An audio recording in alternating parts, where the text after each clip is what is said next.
नमस्कार दोस्तों, मैं नीलेश वर्मा स्वागत करता हूं आपके अपने यूट्यूब चैनल द शिक्षा हाउस पर। दोस्तों, आज हम हिंदी विषय के टॉपिक अलंकार पर चर्चा करेंगे, उसके उदाहरणों को देखेंगे और उसके प्रकारों को भी विस्तृत समझेंगे। आइए देखते हैं अलंकार। अलंकार शब्द की उत्पत्ति संस्कृत की अलम धातु से होती है, यानी कि जो आपका अलंकार होता है उसके शब्द की उत्पत्ति किससे होती है? संस्कृत की अलम धातु से होती है। अलंकार का अर्थ है आभूषण या गहना। अलंकार का अर्थ क्या है? आभूषण या गहना। जिस प्रकार सुवर्ण आदि आभूषण से शरीर की शोभा बढ़ती है, उसी प्रकार अलंकारों से काव्य की शोभा बढ़ती है। यानी कि जिस तरह से आभूषण पहनने पर हमारे शरीर की शोभा बढ़ती है, उसी प्रकार काव्य की शोभा किससे बढ़ती है? अलंकारों से बढ़ती है। इसको आचार्य भामा ने उनके अनुसार परिभाषित किया है। उन्होंने क्या कहा है? वक्र भिदे शब्दोक्तिरिष्ट वाचनाम लंकृता। मतलब शब्द और अर्थ की विचित्रता को अलंकार माना है और इसी आधार पर जो है अलंकार को दो भागों में बांटा गया है, क्योंकि इन्होंने शब्द और अर्थ की विचित्रता, जो उसमें विचित्र गुण होता है, उसी को अलंकार माना है। और इसी आधार पर जो है दो प्रकार के होते हैं। एक होता है आपका शब्द अलंकार और दूसरा होता है आपका अर्थ अलंकार। शब्द अलंकार क्या है? काव्य में जहाँ विशिष्ट शब्द प्रयोग के कारण सौंदर्य में या चमत्कार में वृद्धि होती है, वहाँ शब्द अलंकार होता है। यानी कि जहाँ पर शब्दों के प्रयोग से काव्य में जो चमत्कार उत्पन्न होता है उसे शब्द अलंकार कहते हैं।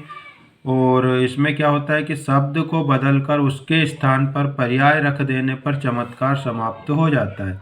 यानी कि अगर जो भी शब्द है, अगर उसका पर्याय आप रखोगे तो उसमें जो चमत्कार है वह क्या हो जाएगा? समाप्त हो जाएगा। एग्जाम्पल के लिए यहाँ लिखा है तरनि तनुजा तट तमाल तरुवर बहु छाए, है ना? क्या है? तरनि तनुजा तट तमाल तरुवर बहु छाए। यहाँ पर जो तरनी का मतलब होता है क्या?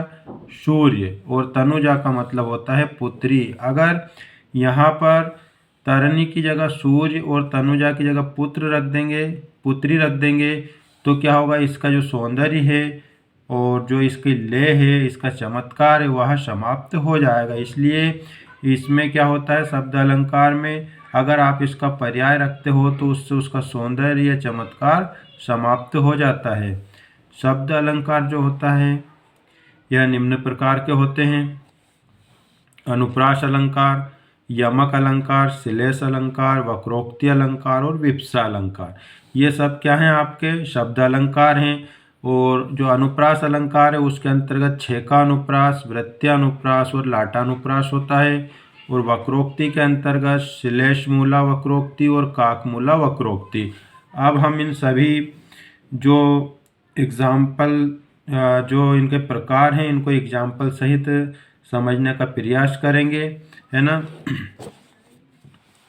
अब है आपका शब्द अलंकार के बाद अर्थ अलंकार। जहाँ काव्य में अर्थ का चमत्कार हो, अर्थ अलंकार होता है। यानी कि शब्द में क्या था? शब्दों के माध्यम से चमत्कार होता था। और अर्थ में क्या होता है? अर्थ अलंकार में अर्थ के माध्यम से चमत्कार होता है। और इसमें क्या रहता है? जो पर्याय रखने पर भी इसका चमत्कार बना रहता है, समाप्त नहीं होता है। एग्जाम्पल के लिए मयंक सम मंजु मनोहर, ये एग्जाम्पल है। मुख मयंक सम मंजु मनोहर। यहाँ पर मयंक यानी होता है चंद्रमा या शशि, इसका पर्याय है। अगर इसकी जगह मयंक की जगह हम इसको भी रख देंगे तो इससे इसका सौंदर्य और चमत्कार नष्ट नहीं होता है। मुख चंद्र सम मंजु मनोहर, मुख शशि सम मंजु मनोहर। कुछ भी इसके जो पर्याय रख दोगे उससे उसका जो चमत्कार है वह समाप्त नहीं होता है। अर्थ अलंकार कौन कौन से होते हैं? उपमा अलंकार, रूपक अलंकार, उत्प्रेक्षा अलंकार, अतिशयोक्ति अलंकार, अन्योक्ति, व्यतिरेक आदि। ये जो होते हैं ये कौन से अलंकार होते हैं? अर्थ अलंकार होते हैं। अच्छा, अलंकार के अगर कुल प्रकार पूछे जाए, अलंकार के मुख्यतः दो प्रकार हैं, शब्द अलंकार और अर्थ अलंकार। और अगर कुल पूछा जाए तो तीन प्रकार के होते हैं, शब्द अलंकार, अर्थ अलंकार और एक है आपका आधुनिक या पाश्चात्य अलंकार। शब्द अलंकार जो होता है शब्द पर आश्रित होता है, अर्थ अलंकार अर्थ पर आश्रित होता है। आधुनिक या पाश्चात्य अलंकार जो होता है वह आधुनिक काल में पाश्चात्य साहित्य से आए हुए अलंकार होते हैं। यानी कि जो आधुनिक काल है हमारा, उसमें जो साहित्य में जो रचनाएं की है और उनमें जो अलंकार का प्रयोग किया गया है वह आधुनिक या पाश्चात्य अलंकार कहलाते हैं। आचार्य दंडी ने अलंकार की परिभाषा अपने हिसाब से दी है, काव्य शोभाकरण धर्मान अलंकारन पृच्छते, अर्थात काव्य के शोभाकारक धर्म या गुण को अलंकार कहते हैं। केशवदास जो हैं यह भी एक अलंकारवादी कवि हैं और इन्हें कठिन काव्य का प्रेत भी कहा जाता है। अब हम जो अलंकार देखे हैं उनको एक एक कर समझने का प्रयास करेंगे उदाहरणों के माध्यम से। सबसे पहले हम देखेंगे शब्द अलंकार। जो शब्द अलंकार है आपका, इसमें हम पहले पढ़ेंगे अनुप्रास अलंकार। जो आपका अनुप्रास अलंकार है इसकी जो पहचान होती है वह क्या है? इसमें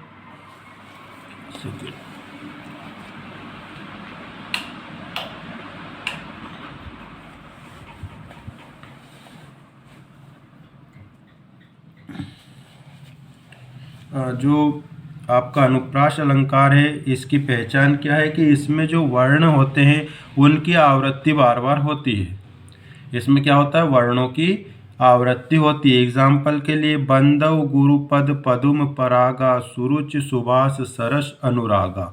इसमें जो है पा वर्ण की आवृत्ति बार बार हो रही है, पा की और शा की, है ना।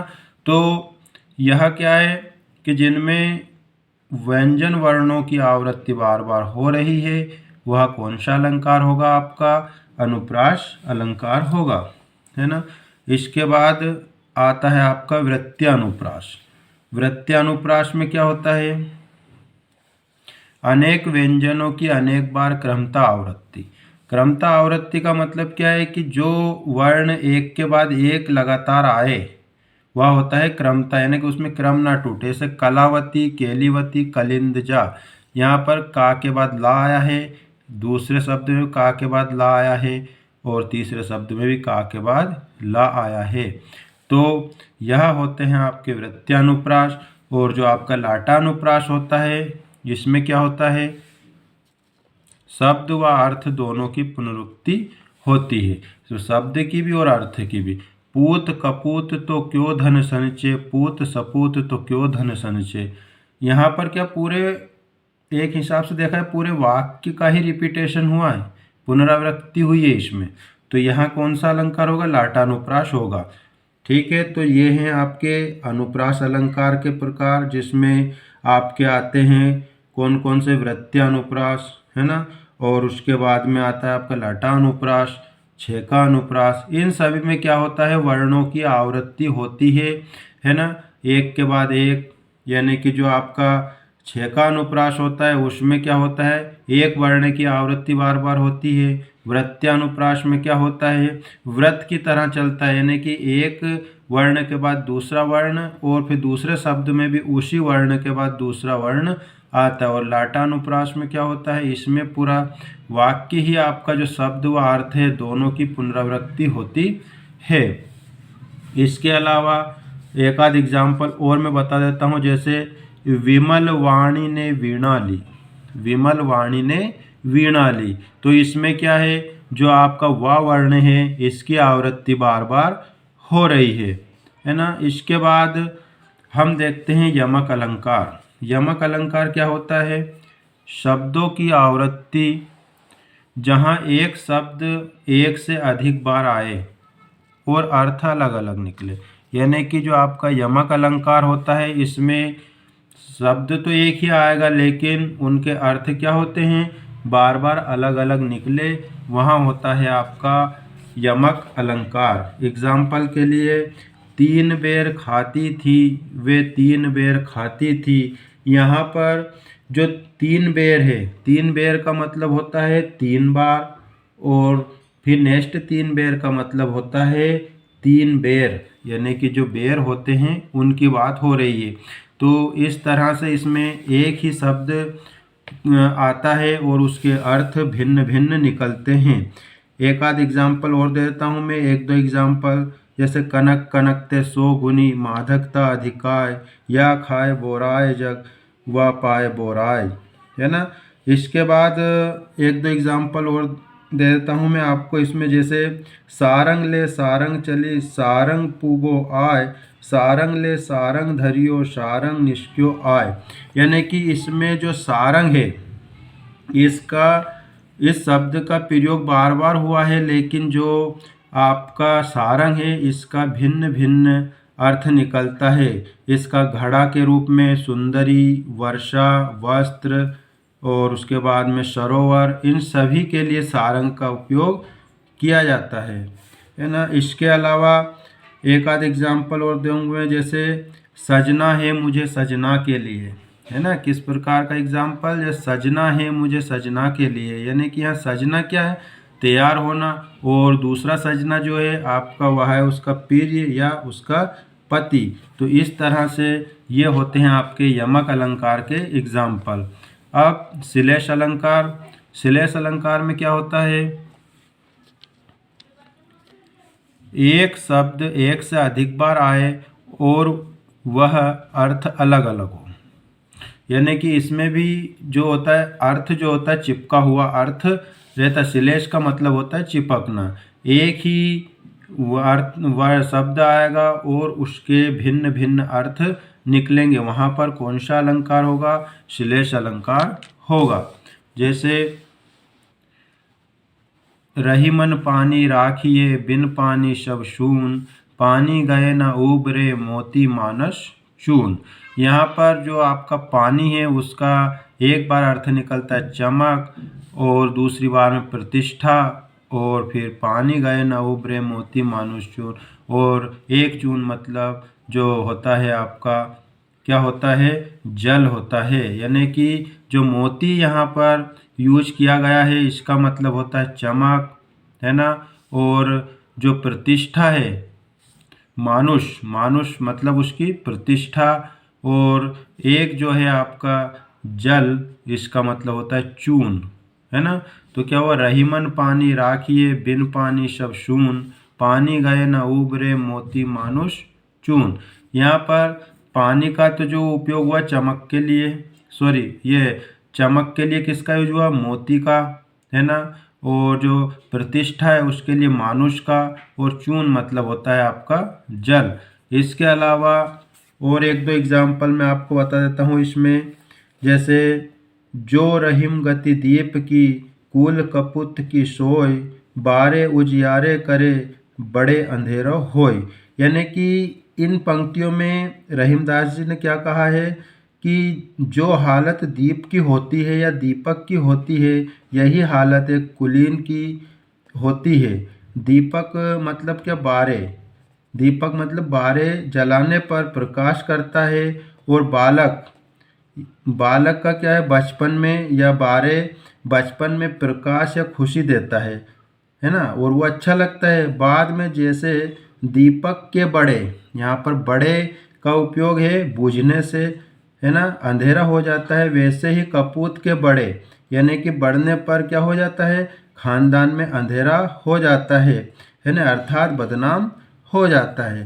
तो इस तरह से रहीमदास जी ने जो है बारे और बड़े का जो प्रयोग किया है वह हमने बताया है। एक बार और एग्जाम्पल बोल देता हूँ मैं, जो रहीम गति दीप की, कुल कपूत की सोय, बारे उजियारे करे, बड़े अंधेरों होय। यहाँ पर जो आपका बारे है उसका मतलब होता है दीपक, है ना, और एक बार बारे का मतलब है आपका बालक, है ना, और उसके बाद बड़े का मतलब होता है बूझना। ठीक है, इस तरह से ये है आपका श्लेष अलंकार। इसके बाद आता है आपका वक्रोक्ति अलंकार। वक्रोक्ति अलंकार में क्या है, प्रत्यक्ष अर्थ के अतिरिक्त भिन्न अर्थ निकले। प्रत्यक्ष अर्थ के अतिरिक्त भिन्न अर्थ का क्या मतलब होता है यहाँ पर? जैसे कि जब किसी व्यक्ति द्वारा एक अर्थ के कहे गए शब्द या वाक्य का कोई दूसरे व्यक्ति जो होता है वह जानबूझकर अलग अर्थ या कल्पना वाला अर्थ निकाले, वहाँ वक्रोक्ति अलंकार होता है। ठीक है, जैसे यहाँ पर एग्जाम्पल है, एक कबूतर देख हाथ में, पूछा कहाँ अपर है, उसने कहा अपर कैसा, वह उड़ गया शपर है। तो जो ये एग्जाम्पल है आपका, वह किसका है? वक्रोक्ति अलंकार का एग्जाम्पल है। इसके अलावा जैसे कौन द्वार पर हरि में राधे, क्या वानर का काम यहाँ है, यहाँ पर भी क्या है? इसमें भी वक्रोक्ति अलंकार है। अच्छा, जितने भी मैं वक्रोक्ति अलंकार के एग्जाम्पल दिए हैं मैंने, जैसे एक तो ये कबूतर वाला और एक ये कौन द्वार पर वानर वाला, तो इनमें सब में क्या है? क्वेश्चन मार्क आया हुआ है। तो ये इसकी पहचानने का तरीका हो गया कि जहाँ पर क्वेश्चन मार्क आएगा वहाँ पर क्या होगा? आपका वक्रोक्ति। जैसे एक आध एग्जाम्पल और बता देता हूँ मैं सुकुमारी नाथ बन जोगू, तुम ही उचित तप मो कह भोगूं। यानी कि इसमें भी आपका क्वेश्चन मार्क है। तो जहाँ पर क्वेश्चन मार्क होगा वहाँ पर कौन सा होगा? आपका वक्रोक्ति अलंकार होता है। और इसको और दूसरे प्रकार से कैसे समझ सकते हैं? जैसे कि आपने कोई वाक्यांश बोला और दूसरा व्यक्ति जो है वह क्या करता है? उसके अनुसार क्या करता है? उसका अर्थ निकाल लेता है, वहाँ होता है आपका वक्रोक्ति अलंकार। नेक्स्ट है आपका विप्सा। विप्सा का अर्थ होता है दोहराना, यानी कि किसी शब्द को दोहराना ही विप्सा कहलाता है। मनोभावों को प्रकट करने के लिए शब्द को दोहराना, जैसे छी छी, राम राम, चुप चुप, इस तरह से जो शब्द आएंगे वह क्या हो जाएंगे? आपके विप्सा अलंकार के अंतर्गत आ जाएंगे। इसके अलावा हम इसमें और कुछ क्या देख सकते हैं? जैसे कि इसमें जैसे मैंने बोला एग्जाम्पल, रामा रामा यह मौत बहुत बुरी हुई, है ना। यानी कि एक शब्द का दो बार क्या हो? उच्चारण हो। और कुछ शब्दों में क्या होता है?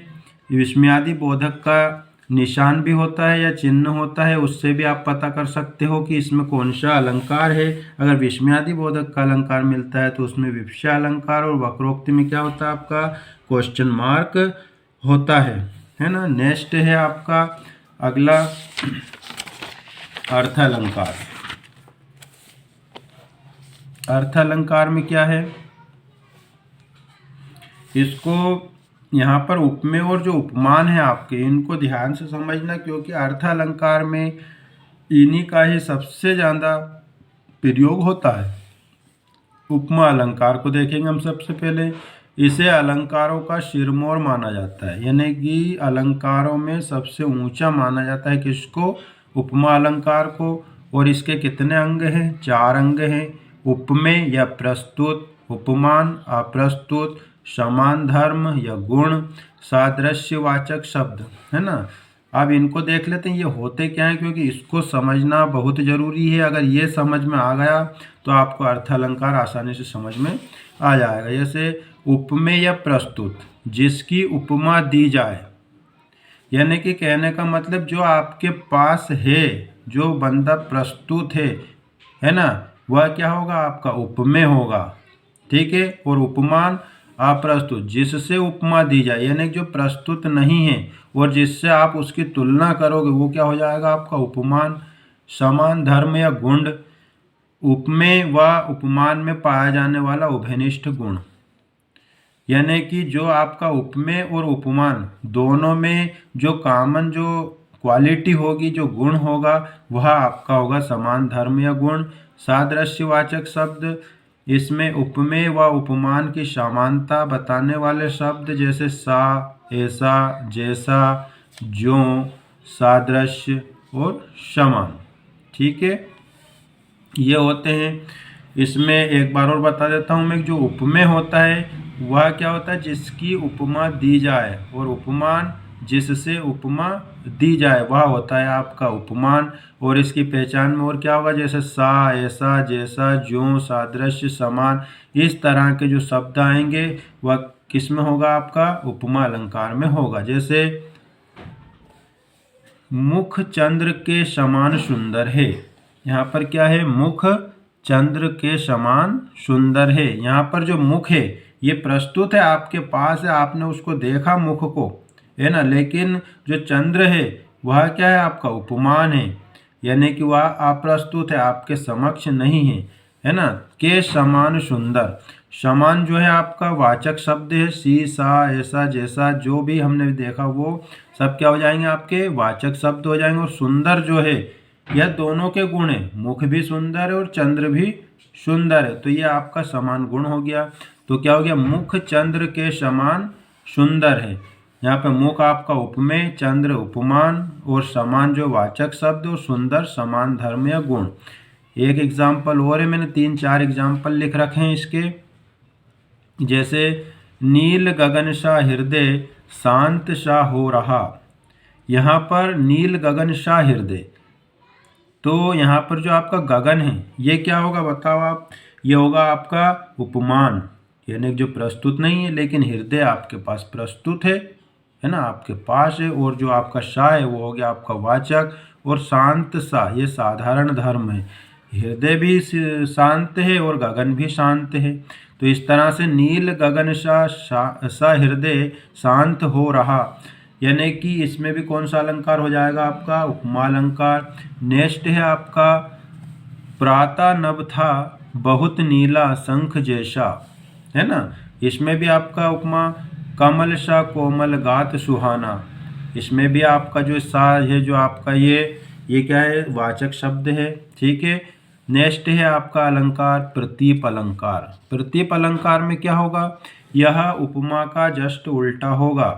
हमने उपमा में पढ़ा था मुख चंद्रमा के समान सुंदर है या मुख चंद्र के समान है, लेकिन यहाँ पर क्या है? मुख सा चंद्र है, यानी कि इसमें किसकी प्रस्तुति बता रहे हैं? वो किसको प्रस्तुत कर रहे हैं? चंद्र को, और दोनों की तुलना कर रहे हैं, लेकिन इसमें जस्ट अपोजिट मांग रहे हैं। जो आपका अप्रस्तुत था, अप्रस्तुत बोले तो उपमान जो था, उसकी तुलना किससे कर रहे हैं? उपमेय से कर रहे हैं। यानी कि जब उपमान की तुलना उपमेय से की जाए तो आपका प्रतीप अलंकार, है ना। और जब उपमेय जो है आपका, उपमेय की तुलना उपमान से की जाए तो वहाँ होगा आपका कौन सा? उपमा अलंकार। नेक्स्ट है आपका उपमेय उपमा। उपमेय उपमा, इसमें क्या होता है? प्रतीप और उपमा दोनों का गुण होता है, यानी कि उपमेय का उपमान से तुलना और उपमान का उपमेय से तुलना, दोनों का ही एग्जाम्पल जो कॉमन रहेगा वह होता है आपका उपमेय उपमा। क्या है इसका एग्जाम्पल? मुख सा चंद्र और चंद्र सा मुख। आ गया होगा समझ में आपको? मुख सा चंद्र और चंद्र सा मुख, यानी कि जो आपका पीछे वाला जो है चंद्र सा मुख, क्या है? चंद्र सा मुख, ये हो गया आपका उपमा। और मुख सा चंद्र ये हो गया आपका प्रतीप। और इन दोनों के मेल से जो बना हुआ है आपका उपमेय उपमा, ठीक है। नेक्स्ट आता है आपका अन्वय। अन्वय अलंकार क्या है? एक ही वस्तु को उपमेय व उपमान दोनों कहना, यानी कि इसमें क्या होता है? जो उपमेय और उपमान है दोनों को एक ही कहना, एक ही समझ लेना, वो क्या हो जाता है? आपका अन्वय अलंकार होता है ना। जैसे मुख, मुख ही सा है, यहाँ पर आपके यहाँ चंद्र से तुलना नहीं की गई है, यहाँ पर मुख को ही मुख के समान बताया है। राम से राम, सिया से सिया, यानी कि राम के जैसा राम, सिया के जैसी सिया। तो यहाँ पर कौन सा अलंकार हो गया? आपका अन्वय अलंकार। नेक्स्ट है आपका संदेह अलंकार। संदेह में क्या होता है? उपमेय में उपमान का संदेह। उपमेय में उपमान का संदेह कैसे? जैसे यह मुख है या चंद्र है, वो कंफ्यूज है इसमें कि ये मुख है या चंद्र है ना। इसमें क्या हो गया? वो कंफ्यूज हो गया। आप उसको ध्यान नहीं भैया कि मुख है या चंद्र है, जब दूर से उसने देखा तो। नेक्स्ट एग्जाम्पल सारी विच नारी है कि नारी विच सारी है, सारी ही नारी है कि नारी की ही सारी है ना। इसमें जो देखने वाला है वो कंफ्यूज है कि नारी है कि सारी है, या सारी विच नारी है कि नारी विच सारी है ना। इसमें भी क्या है? आपका संदेह है। नेक्स्ट है आपका उत्प्रेक्षा अलंकार। उत्प्रेक्षा में क्या होगा? उपमेय में उपमान की संभावना। उपमेय में उपमान की संभावना। इसमें बोधक शब्द क्या होते हैं? जहाँ मनु मानो, जनु जानो, जनहु मनहु, इस तरह के शब्द अगर आपके जो उदाहरण में अगर आते हैं तो वहाँ पर कौन सा अलंकार हो जाएगा? उत्प्रेक्षा अलंकार हो जाएगा। जैसे उल्का सी रानी दिशा दीप्त करती थी, सब में मानो भव्य विस्मय और खेद भरती थी। यहाँ पर जो आपका ये मानो शब्द आया है, यह क्या है? उत्प्रेक्षा अलंकार का बोधक शब्द है। नेक्स्ट एग्जाम्पल, जैसे लागति अवध भयावनि भारी, मानहु काल रीति अंधियारी। यहाँ पर मानहु शब्द आया है। इनको ध्यान रखना है आपको कि मनु मानो, जनु जानो, जनहु मनहु, जहाँ भी शब्द दिख जाए आपको वहाँ पर उत्प्रेक्षा अलंकार होता है। केशव का सिंह दहाड़ उठा, मानो पहाड़ चिंगाड़ उठा। यहाँ पर मानो आया है। कहते हुए यूं उत्तरा के नेत्र जल से भर गए, हिम के कणों से पूर्ण मानो हो गए पंकज नए। यहाँ पर आपका कौन सा मानो वाचक शब्द आया है? तो इस तरह से ये उत्प्रेक्षा अलंकार को हम पहचान सकते हैं। नेक्स्ट है आपका रूपक अलंकार। रूपक अलंकार में क्या है? उपमेय में उपमान का आरोप। जो उपमेय में उपमान का आरोप, लेकिन किस तरह का होगा? इसमें नकारात्मक नहीं होगा, लेकिन जो आपका अपहूति होता है उसमें क्या होता है? नकारात्मक होता है। दोनों सेम है, रूपक और अपहूति। बस इसमें फर्क इतना है कि जो आपका रूपक होगा उसमें क्या होगा? निषेध रहित होगा, यानी कि नेगेटिव नहीं होगा, और जो आपका अपहूति होगा उसमें होगा आपका नेगेटिव। जैसे मुख चंद्र है, इसमें कोई नकारात्मक बात नहीं कही गई है। मैया में तो चंद्र खिलौने ले हूँ, है ना, इसमें कोई नकारात्मक बात नहीं है। जो यहाँ पर चंद्र है या चंद्रमा जो है आपका उपमेय है, और खिलौना आपका उपमान का आरोप है यहाँ पर। ठीक है, यानी कि क्या हुआ कि चंद्र खिलौने, मैया में तो चंद्र खिलौना ले हूँ।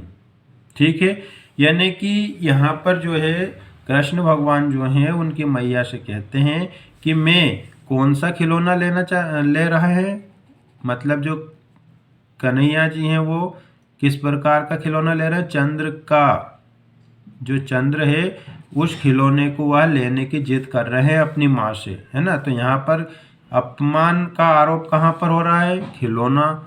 और जो चंद्र है यह आपका उपमेय है। नेक्स्ट है आपका चरण सरोज पखारन लागा।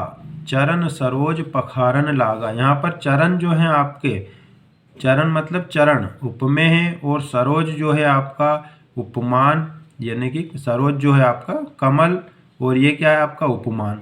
फिर है नेक्स्ट बंदो चरण कमल हरि राई, जाकी कृपा पंगु गिरी लांघे, अंधे को सब कुछ दर्शाई, है ना। इसमें भी आपका कौन सा अलंकार होगा? रूपक अलंकार होगा।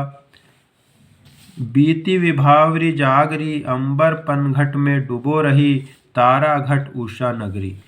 इसमें भी आपका कौन सा अलंकार होगा? रूपक अलंकार होगा।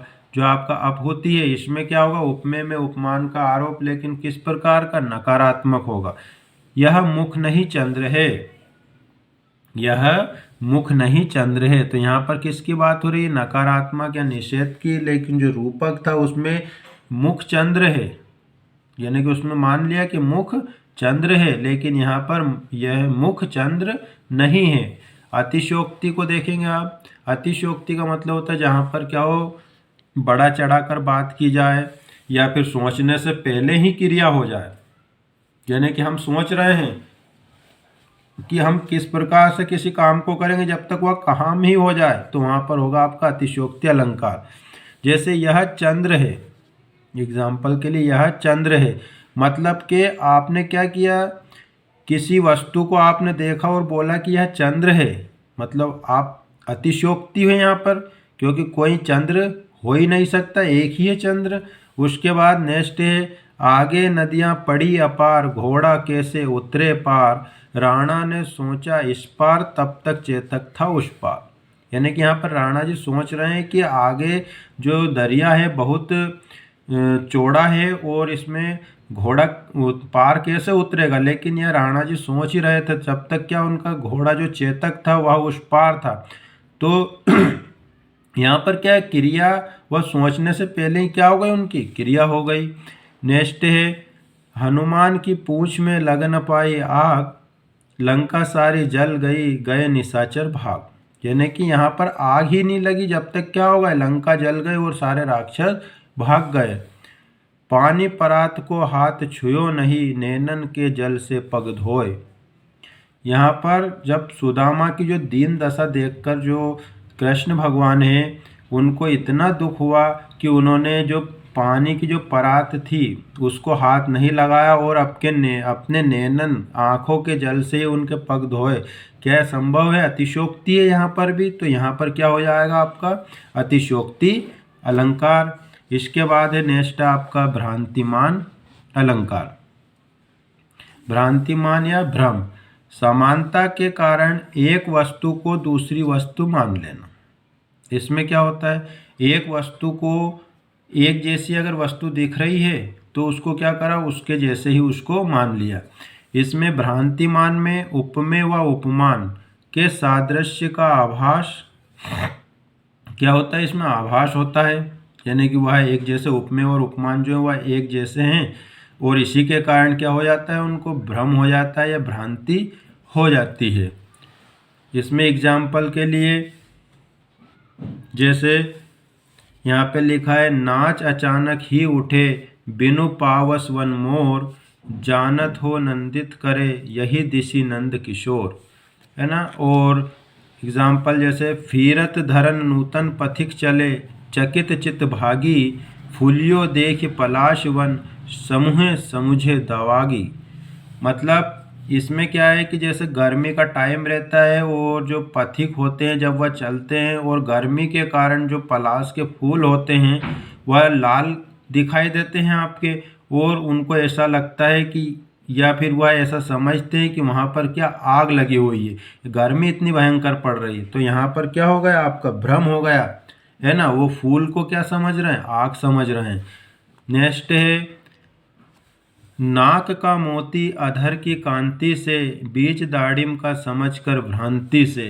यानी कि इसमें क्या है, जो दाड़म एक लाल कलर का क्या होता है, एक पुष्प होता है लाल, और दाड़म जो होता है दाना जो होता है उसका वो होता है सफ़ेद। दाड़म क्या होता है लाल और उसका दाड़म का दाना कैसा होता है, सफ़ेद होता है। तथा जो नायिका है उसके नाक का मोती भी कैसा है, सफ़ेद है, और होंठ क्या हैं उसके लाल हैं। अर्थात नायिका ने नाक में जो नथ पहन रखी है उसके सफ़ेद मोती और नायिका के लाल होंठों के कारण तोते को यह भ्रम हो जाता है कि यह कोई दाड़म है। यानी कि जो दाड़म होता है वह लाल और उसका दाना सफ़ेद होता है, और जो नायिका है उसने उसकी जो नथ है वह सफ़ेद और उसके होंठ क्या लाल है। इस कारण जो क्या बोलते हैं उसको, वो पक्षी जो है वह कंफ्यूज हो जाता है कि यह दाड़म है या कोई और, तो वह उसको ही क्या समझ लेता है, दाड़म समझ लेता है। तो यहाँ होता है आपका भ्रांतिमान अलंकार। व्यतिरेक, व्यतिरेक में क्या है, जब उपमेय को उपमान से बढ़ाकर अथवा उपमान को उपमेय से घटाकर वर्णन किया जाता है तब व्यतिरेक अलंकार होता है।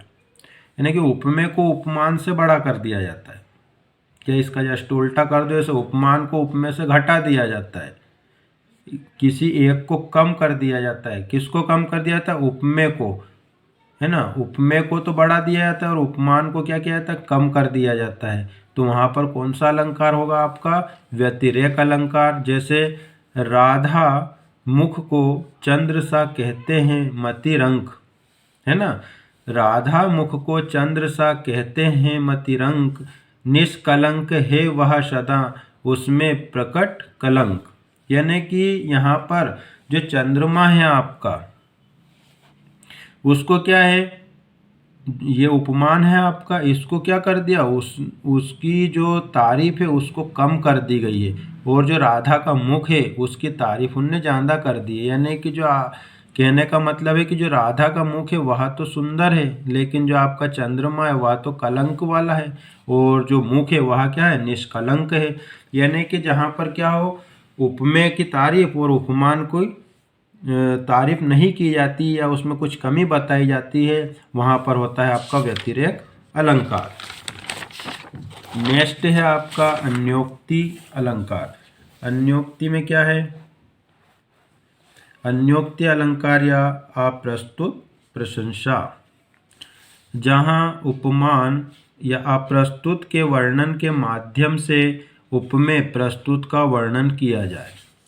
यानी कि यहाँ पर जो उपमान है आपका, उसके माध्यम से उपमेय का वर्णन किया जाए, यानी कि जो प्रस्तुत है उसका वर्णन किया जाए, यानी कि अप्रस्तुत के माध्यम से प्रस्तुत का वर्णन किया जाए, वहाँ पर होता है आपका अन्योक्ति अलंकार। जैसे एग्जाम्पल के लिए, माली आवत देख कर कलियन करी पुकार, फूले फूले चुन लियो काली हमारी बात। नेक्स्ट एग्जाम्पल, खोता कुछ भी नहीं यहाँ पर केवल जिल्द बदलती पोथी। नेक्स्ट एग्जाम्पल, ना ही पराग ना ही मधु ना ही विकास ही काल, अली कली हिशो विंध्यो आगे कौन हवाल।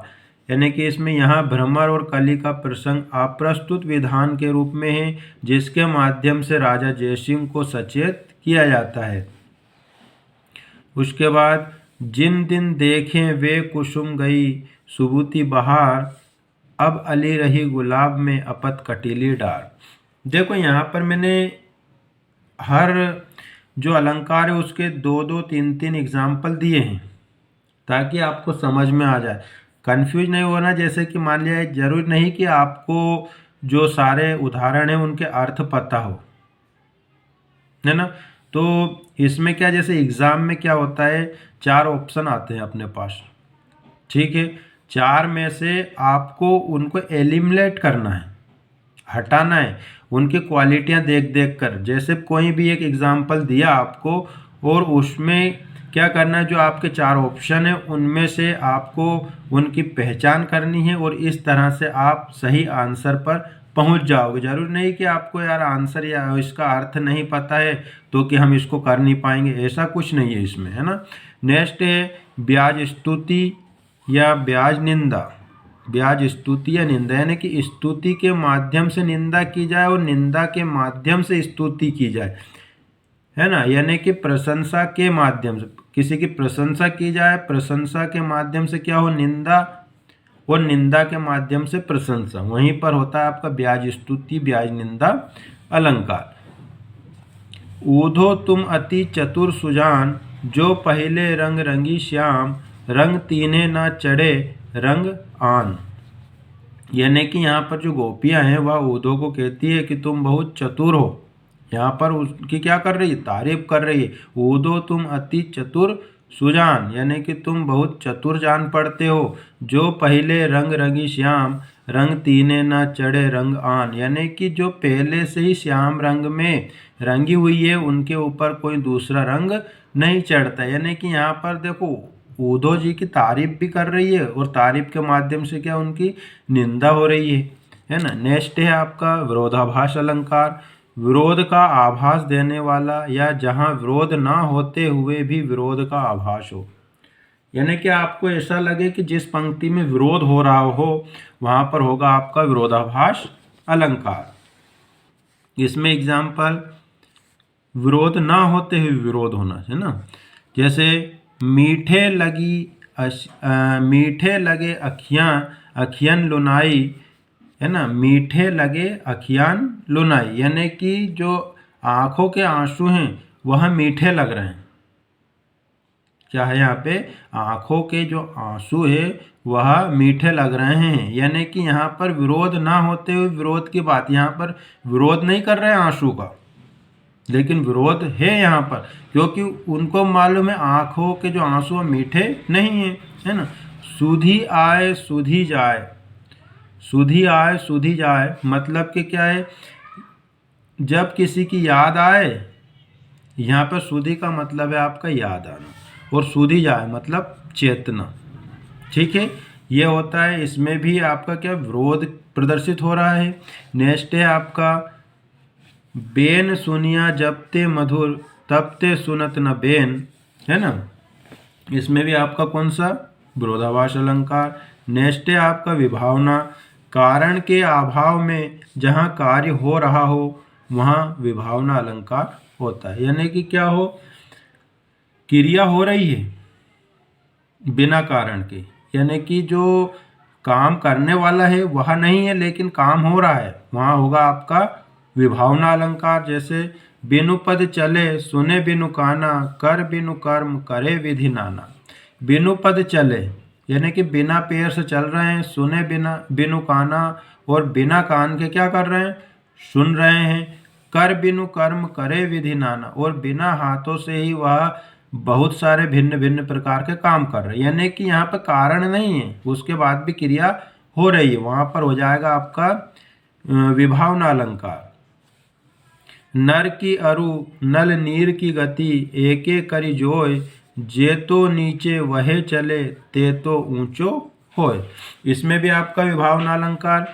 नेक्स्ट है आपका अर्थ अंतर्न्यास अलंकार। अर्थ अंतर्न्यास अलंकार क्या होता है, इसमें सामान्य कथन का विशेष से अथवा विशेष का सामान्य से समर्थन किया जाता है।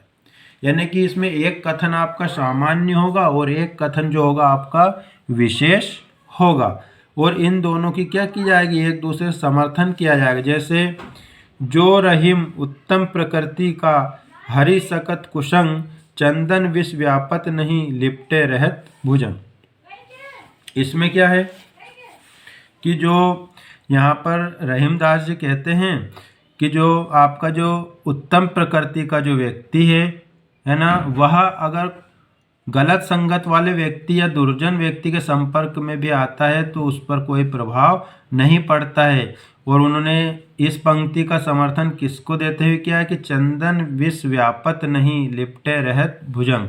यानी कि जो चंदन का पेड़ होता है उस पर चाहे कितने भी सांप जो होते हैं लिपटे रहें, लेकिन वह क्या होता है, विषैला नहीं होता है। इसी तरह उत्तम व्यक्ति जो होता है दुर्जन के संपर्क में आने से कोई प्रभाव नहीं पड़ता है। तो ये होता है आपका अर्थंतरन्यास, अर्थ अंतरन्यास।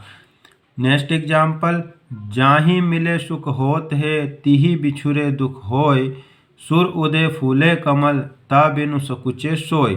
है ना, इसमें क्या है, जाहि मिले सुख होत है, तिहि बिछुरे दुख होय।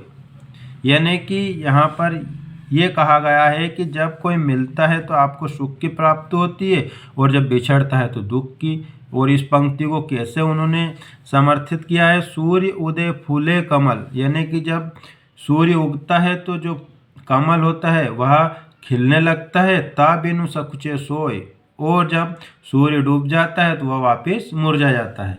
तो ये है आपके अर्थन्यास के एग्जाम्पल। उसके बाद नेक्स्ट है आपका आधुनिक या पाश्चात्य अलंकार। आधुनिक या पाश्चात्य अलंकार क्या होते हैं, जहाँ जड़ प्रकृति पर मानवीय भावनाओं तथा क्रियाओं का आरोप हो वहाँ मानवीकरण अलंकार होता है। यानी कि इसमें जो प्रकृति का चित्रण सबसे अधिक होता है मानवीकरण में, क्या होता है, मानव द्वारा प्रकृति का जो चित्रण किया जाता है उसी में आपका आधुनिक या पाश्चात्य अलंकार होता है। इसमें मानवीकरण में जैसे जागी वनस्पतियाँ अलसाई, मुख धोती शीतल जल से, है ना, यहाँ पर वनस्पति जो आपकी प्रकृति के बारे में बात की गई है। मेघ आए बड़े बन ठन के संवर के, यानी कि मेघ जो है ये भी प्रकृति के बारे में। लो यह लतिका भी भर लाई, मधु मुकुल नवल रस गगरी। नेक्स्ट एग्जाम्पल, दीवा शान का समय, मेघ में आसमान से उतर रही संध्या सुंदर, परी सी धीरे धीरे। तो इस तरह से हमने शब्द अलंकार, अर्थ अलंकार और आधुनिक अलंकारों पर चर्चा की और इसके बहुत सारे उदाहरणों को भी देखा। आपको कंफ्यूज नहीं होना है कि यार अपने को अगर मान लिया कि अर्थ नहीं आता है तो यार हम इसको कैसा करेंगे। मैंने जो पहचानें बताई हैं बस आप उनको ध्यान में रखिए और पहचान के माध्यम से आप जो ऑप्शन होते हैं उनको आप अलग अलग कीजिए, आपका आंसर बिल्कुल सही आएगा। ठीक है, और इस तरह से हमारा ये अलंकार का जो टॉपिक है यह समाप्त होता है। वीडियो देखने के लिए धन्यवाद।